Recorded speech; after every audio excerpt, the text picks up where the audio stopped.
Biblias en Mateo capítulo 27. Mateo capítulo 27. Vamos a estar viendo los últimos versículos de ese capítulo. Mateo 27, vamos a estar observando en esta mañana los versículos 57 al 66 y posteriormente veremos también la primera parte del capítulo 28 y otros pasajes de la Escritura que nos hablan de la sepultura y resurrección de Cristo. La sepultura y la resurrección de Cristo. Y creo que todos podemos estar de acuerdo en esta afirmación, y es que la vida es fugaz. La vida es un suspiro. Y por lo tanto la vida es frágil. ¿Cómo sabemos que la vida es fugaz y es frágil? Bueno, la palabra nos lo enseña. Uno de los libros que nos hablan al respecto de las Escrituras es Eclesiastés. Incluso Primera de Pedro también nos dice que todo ser humano y toda obra humana es como la hierba y como las flores de esta vida, que pueden ser hermosas, pueden llegar a un momento de plenitud, pero posteriormente se marchitan. Pero también sabemos que la vida es fugaz y frágil por la experiencia y lo que observamos a nuestro alrededor. Una enfermedad inesperada nos lo recuerda. Una muerte antes de tiempo es un buen recordatorio que la vida es frágil y fugaz. Accidentes, situaciones indeseadas nos lo recuerdan a menudo. Sin embargo, para el creyente, la vida en Cristo y con Cristo es segura y es eterna. Y esta es una verdad básica y es la esperanza cierta del creyente, aquel que ha puesto su confianza en Cristo Jesús para el perdón de sus pecados, para su justificación y para su reconciliación con Dios Padre. Ahora, esta esperanza está basada en la realidad de que Cristo murió en la cruz, de que Cristo fue sepultado y de que Cristo resucitó. Y por lo tanto nuestra vida eterna depende de la muerte, sepultura y resurrección de Cristo. Y es por eso que en esta mañana vamos a observar en la Biblia exactamente cómo la sepultura de Cristo ratifica su resurrección y su resurrección ratifica la nuestra en el futuro. La sepultura de Cristo ratifica su resurrección y su resurrección ratifica nuestra futura resurrección. Y lo que vamos a ver en este pasaje de Mateo capítulo 27. Empezando en el versículo 57, dice así la palabra del Señor. Y al atardecer vino un hombre rico de Arimatea, llamado José, que también se había convertido en discípulo de Jesús. Este se presentó a Pilato y le pidió el cuerpo de Jesús. Entonces Pilato ordenó que se lo entregaran.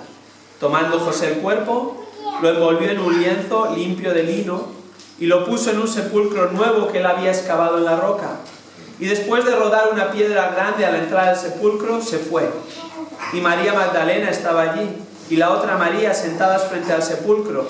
Al día siguiente, que es el día después de la preparación, se reunieron con Pilato los principales sacerdotes y fariseos y le dijeron: Señor, nos acordamos que cuando aquel engañador aún vivía, dijo: después de 3 días resucitaré. Por eso, ordena que el sepulcro quede asegurado hasta el 3er día, no sea que vengan sus discípulos, se lo roben y digan al pueblo: ha resucitado entre los muertos, y el último engaño sea peor que el primero. Pilato les dijo: una guardia tenéis, id, asegurarla como vosotros sabéis. Y fueron y aseguraron el sepulcro, y además de poner la guardia, sellaron la piedra. En este pasaje, que en ocasiones puede pasar desapercibido, la sepultura de Cristo ratifica su resurrección, que viene a continuación en el capítulo 28 de Mateo. Y su resurrección es la base de nuestra resurrección futura. Encontramos en este pasaje que Jesucristo, el Mesías, enviado por Dios, Dios hombre, acababa de morir. Lo vemos en los versículos 45 al 56, versículos que estudiábamos la semana pasada. Ciertamente había muerto, después de 6 horas colgado en la cruz. De 9 de la mañana a 3 de la tarde. Y durante esas 6 horas sufrió las burlas y escarnios de los presentes. Durante sus 3 primeras horas en la cruz, le injuriaban los que pasaban por allí, lo vemos en los versículos 39 y 40.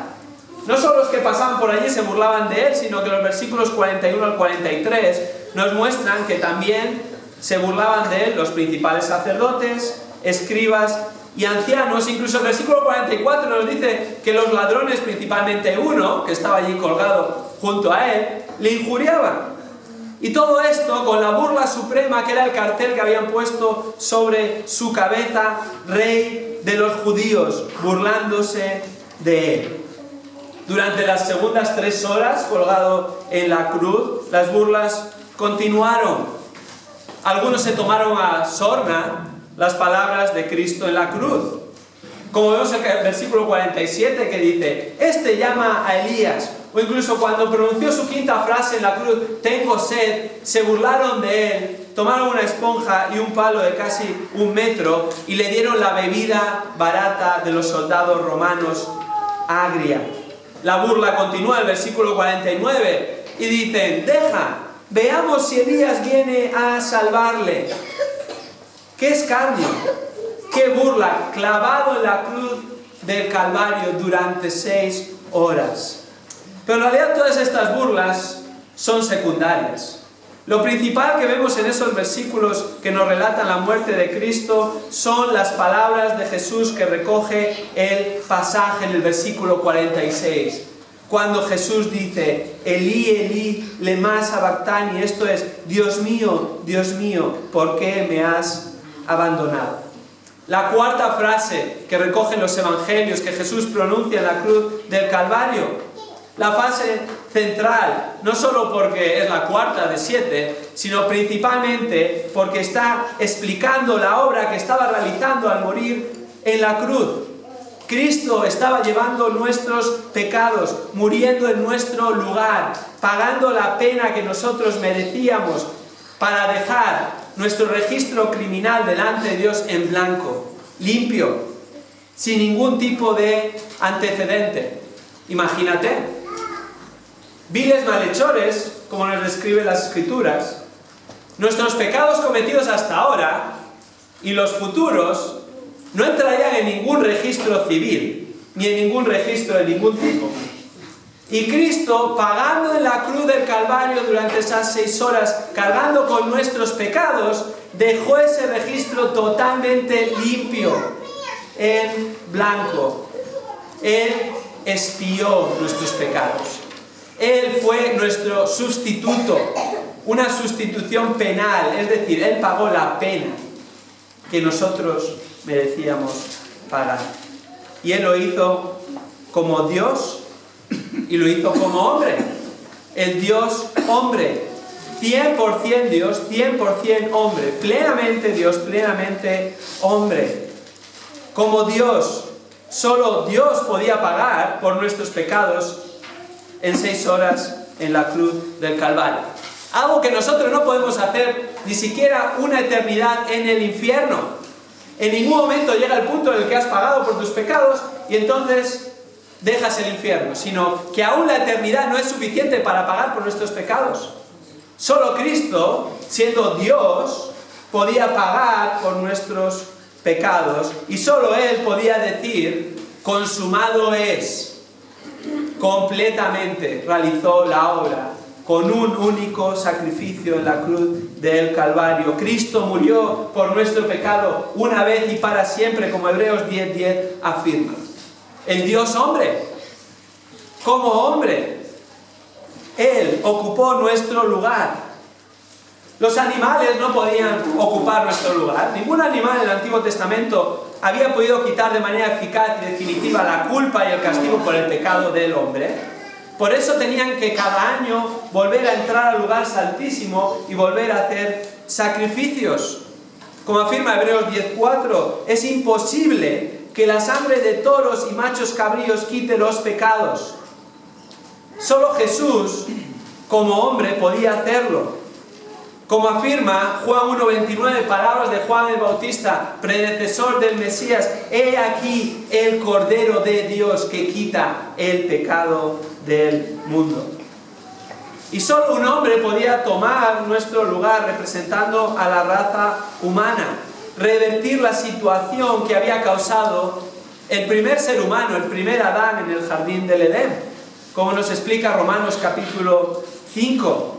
Concretamente el versículo 19 nos dice: porque así como por la desobediencia de un hombre, Adán, los muchos fueron constituidos pecadores, así también por la obediencia de un hombre, Jesucristo, los muchos serán constituidos justos.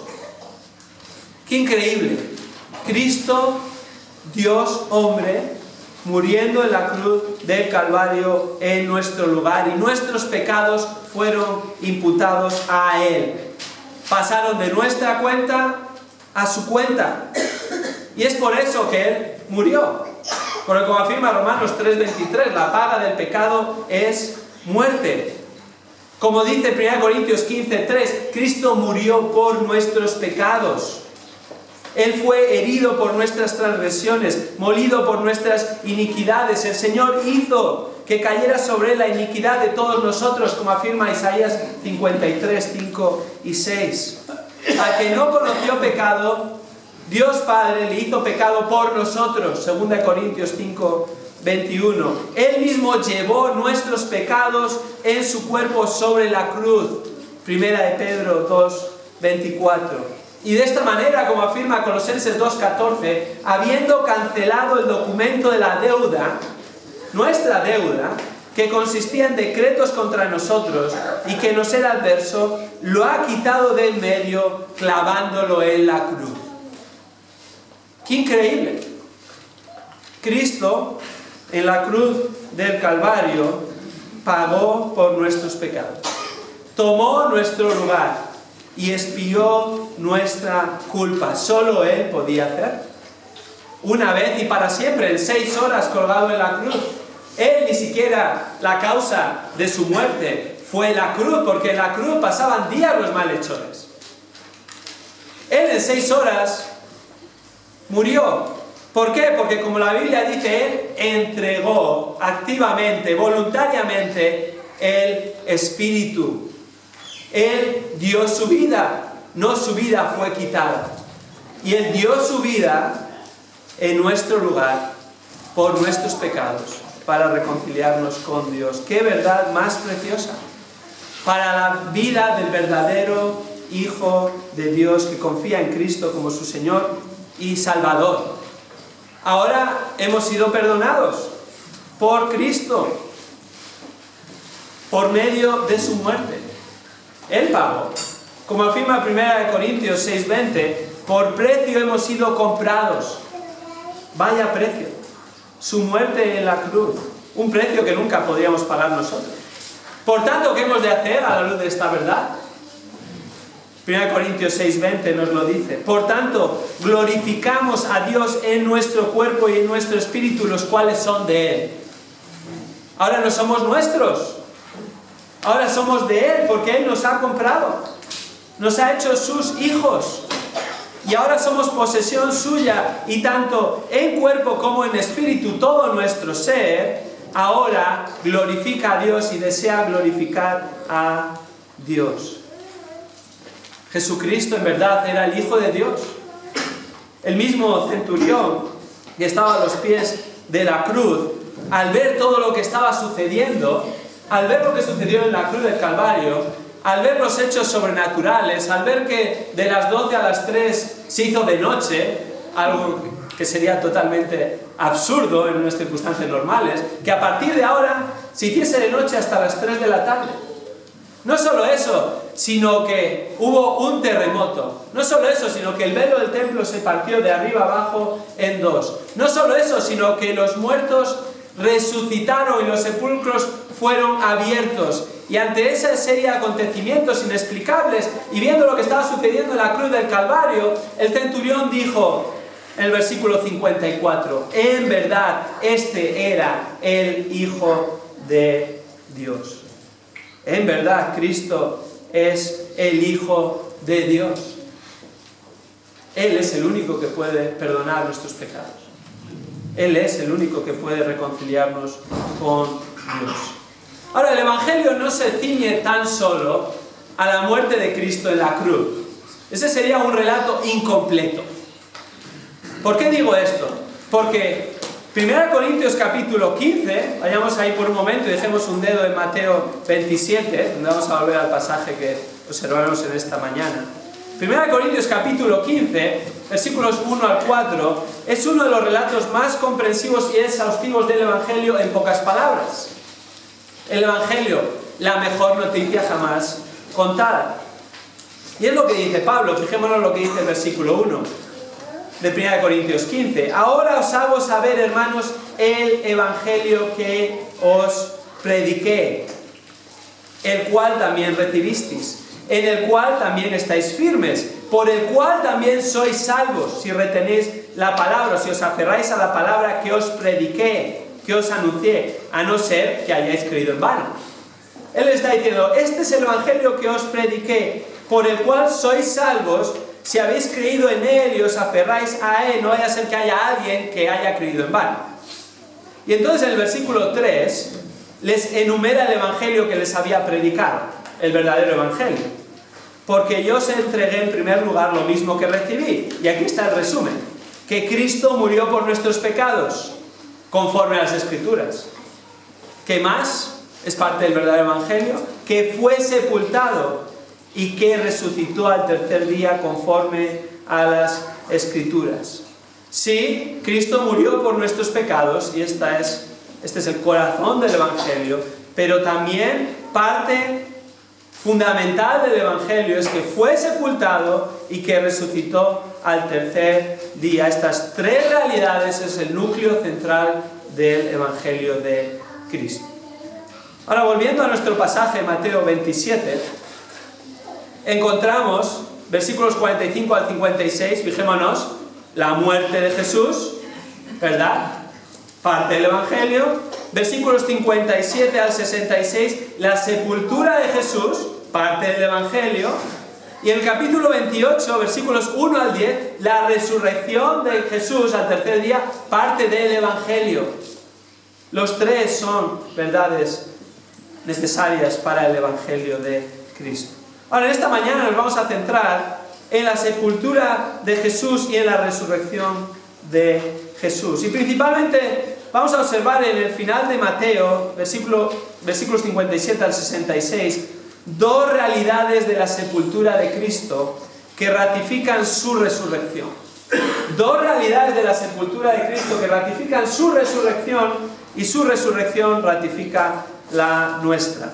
La primera realidad de la sepultura de Cristo que encontramos en estos versículos es que el sepulcro fue cerrado con una gran piedra. El sepulcro fue cerrado con una gran piedra. Versículos 57 al 61, leámoslo de nuevo. Y al atardecer vino un hombre rico de Arimatea, llamado José, que también se había convertido en discípulo de Jesús. Este se presentó a Pilato y le pidió el cuerpo de Jesús. Entonces Pilato ordenó que se lo entregaran. Tomando José el cuerpo, lo envolvió en un lienzo limpio de lino y lo puso en su sepulcro nuevo que él había excavado en la roca. Y después de rodar una piedra grande a la entrada del sepulcro, se fue. Y María Magdalena estaba allí y la otra María sentadas frente al sepulcro. En muchas ocasiones pasamos por alto la sepultura de Cristo. Y hemos de entender que la sepultura de Cristo, según las Escrituras, es parte del Evangelio que hemos de anunciar. No es tan solo un paso intermedio entre la muerte y la resurrección, sino que es una realidad independiente y a la vez unida al mensaje de salvación, como acabamos de ver en 1 Corintios capítulo 15. Con esto en mente, observamos que Jesús fue sepultado. Que Jesús fuera sepultado ratifica tanto su muerte como su resurrección. Y Jesús fue sepultado de una manera particular. El versículo 57 nos dice que es al atardecer. Recordamos la crucifixión, comienza a las 9 de la mañana. A las 3 de la tarde Él había entregado ya el Espíritu. Y en aquel tiempo en la época de la Pascua y en Israel, anochecía alrededor de las 5:30, no más tarde de las 6. Así que en realidad no habían pasado más de 2-3 horas cuando encontramos este momento del atardecer. Y ahí entra un personaje en escena. Nos dice el texto que José de Arimatea, casi justo después de que Jesús muere durante el atardecer de ese día, viene. Y José de Arimatea, como judío, hubiera estado mal visto. De hecho, iba en contra de la ley dejar un cuerpo muerto en el madero durante la noche. Incluso era más reprensible si ese cuerpo, además de pasar la noche, iba a permanecer colgado al comienzo del día de reposo, al día siguiente, al sábado. Y durante ese día, como no podían trabajar, tampoco iban a poder retirarlo de la cruz. Así que José de Arimatea, poco después de la muerte, pide el cuerpo de Cristo. Y nos dice el pasaje que José de Arimatea era un seguidor de Jesús, un discípulo de Jesús. De hecho, Juan 19:38 nos añade otro aspecto importante al respecto. Nos dice Juan 19:38 que José de Arimatea era un discípulo secreto, un seguidor de Jesús en secreto. José de Arimatea era miembro del Sanedrín, del órgano de gobierno principal de los judíos. Y probablemente él había sido parte de ese juicio en el cual se habían pronunciado en contra de Jesús. Y él había sido un seguidor de Jesús en secreto. Y observamos que ningún otro seguidor público de Jesús viene y pide el cuerpo de Jesús. Probablemente por temor, porque vemos que la mayoría de los discípulos se habían ocultado, ni siquiera habían estado a los pies de la cruz. Juan, el único de los discípulos que estuvo a los pies de la cruz junto con las mujeres, y probablemente tampoco se atrevieron a pedir el cuerpo porque no sabían qué iba a conllevar eso, ni tampoco tenían un lugar donde enterrarlo apropiadamente. Y fue José de Arimatea, uno de sus discípulos en secreto, que pide el cuerpo de Jesús para darle sepultura. Ahora, José de Arimatea era un hombre rico. El versículo 57 nos da idea al respecto. De hecho nos lo dice: vino un hombre rico de Arimatea. Y nos dice posteriormente, versículo 59, tomando José el cuerpo, quien conocemos como José de Arimatea. Así que él viene, y a José de Arimatea, nos dice el versículo 58, que Pilato le concede el cuerpo y se lo entrega. Y él, como hombre rico, tenía un lugar donde sepultarle. En aquel tiempo, tener una sepultura propia era solo de personas con una alta capacidad económica. Y él tenía un terreno cerca de la ciudad, y dentro de ese terreno un sepulcro nuevo a estrenar. De hecho, el Evangelio de Juan nos dice que en el lugar donde Jesús fue crucificado había un jardín, y era en ese jardín donde se encontraba la sepultura nueva de José de Arimatea, en Juan 19:41. Así que allí mismo tenía este terreno, y allí mismo tenía esta sepultura. Así que José de Arimatea le da su sepultura, y vemos en los versículos 59 y 60 lo que hace. Fijémonos, el versículo 59. Tomando José el cuerpo, lo envolvió en un lienzo limpio de lino y lo puso en su sepulcro nuevo que él había excavado en la roca.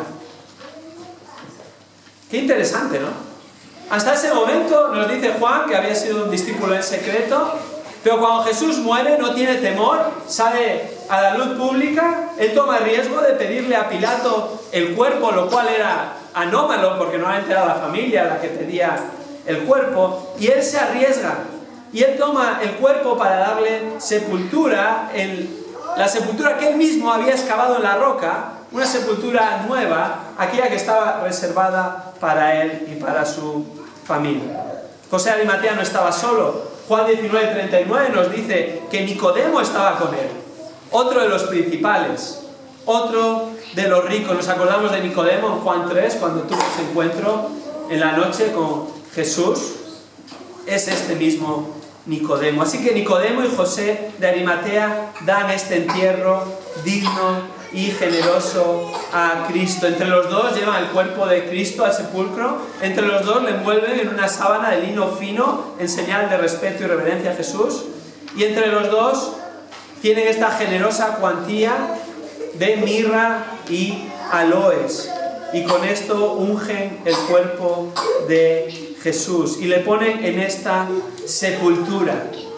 Y Cristo cumple las Escrituras, como dice Isaías 53:9, cuando dice: se dispuso con los impíos en su sepultura, pero con el rico fue su muerte. Sí, Jesús murió vilmente, como un vil malhechor, pero fue sepultado sublimemente, cumpliendo Isaías 53:9. Un entierro que solo personalidades importantes y ricas podían tener, porque disponían del dinero para estas ropas, para estos ungüentos y también para tener una sepultura como tenía José de Arimatea. Así que después de hacer todos estos preparativos, vemos en el versículo 60 que antes de irse rodaron una piedra grande a la entrada del sepulcro y se fue. Cristo había muerto, realmente estaba muerto. Le sepultaron, ruedan esta gran piedra a la entrada del sepulcro y se van. Ahora, a lo largo de los siglos ha habido varias hipótesis y teorías que se han ingeniado para negar la resurrección de Cristo, las cuales van desde la afirmación de que Jesús nunca llegó a morir, sino que sufrió tal vez un paro cardíaco temporal, hasta el punto de que José de Arimatea, Nicodemo y sus ayudantes nunca llegaron a colocar verdaderamente el cuerpo de Jesús en esa sepultura y por eso luego la encontraron vacías. Y entre medias muchas otras hipótesis que quieren negar la muerte y resurrección de Cristo. Hay una posición mucho más lógica y posible, que incluso los mismos principales les vino a la mente: el robo del cuerpo de Cristo. Era un temor que tenían, y lo hemos leído en nuestro pasaje. Tenían temor que lo robasen, versículo 64, no sea que vengan sus discípulos y lo roben y entonces digan al pueblo: ha resucitado entre los muertos, y el último engaño será peor que el primero. Era una posibilidad. Ahora, ¿fue posible que los discípulos de Jesús robaran el cuerpo y que fuesen unos engañadores? No. ¿Por qué? Porque no podían mover esa gran piedra con la que cerraron el sepulcro. Una piedra circular. Hoy en día hay una tumba a unos 800 metros al norte de Jerusalén, que es muy similar a la posible tumba y sepultura en la que se sepultó a Cristo. Y ahí se ve esta gran piedra circular cortada de una roca sólida muy gruesa. Y esta gran piedra está aposentada sobre un canal sobre el que gira con una inclinación para facilitar el cierre, pero esa misma inclinación más el peso de la roca imposibilita que unos pobres discípulos la fuesen a abrir. Por si fuera poco, es posible que esa tumba de este hombre rico tuviera un cierre secreto como tiene esta tumba que hoy en día se encuentra a 800 metros al norte de Jerusalén. Un cierre secreto porque temían que fuesen a robar algunas pertenencias con las que también enterraban a los hombres ricos en esa zona. Pero si esto no fuese poco, además de todo ello, también se puso una guardia. El sepulcro fue sellado y vigilado por los romanos. No solo se movió una gran piedra, la primera realidad que nos muestra que la muerte y resurrección de Cristo fueron verdaderas, sino la segunda realidad que vemos en este pasaje, en los versículos 62 al 66, es que el sepulcro fue sellado y vigilado por los soldados. Fue ese miedo a que el cuerpo fuese robado que llevó a los principales sacerdotes y fariseos a asegurarse de que nadie fuera a robar ese cuerpo y pudieran decir los discípulos: ¿veis? Es cierto, Jesús ha resucitado. Así que los principales sacerdotes y fariseos vienen a Pilato. Y vienen a Pilato con argumentos creíbles para un romano. Ellos, los fariseos, sí creían, y los principales sacerdotes, en la resurrección en general. Pero Pilato, como romano, pensaba que la resurrección era un cuento chino, no creía lo que decía el Antiguo Testamento. Así que no vienen a él diciendo: mira, a ver si va a resucitar, va a ser cierto, y ahora va a ir todo peor y nos va a meter en problemas. Un romano no hubiera hecho caso a ese tipo de argumentación. Entonces, ¿con qué argumentación vienen a él? Mira, pueden robar el cuerpo. Y entonces todos vamos a estar en problemas. Nosotros vamos a estar en problemas y tú vas a estar en problemas, pero finalmente fuiste el que ordenaste que él fuese ajusticiado y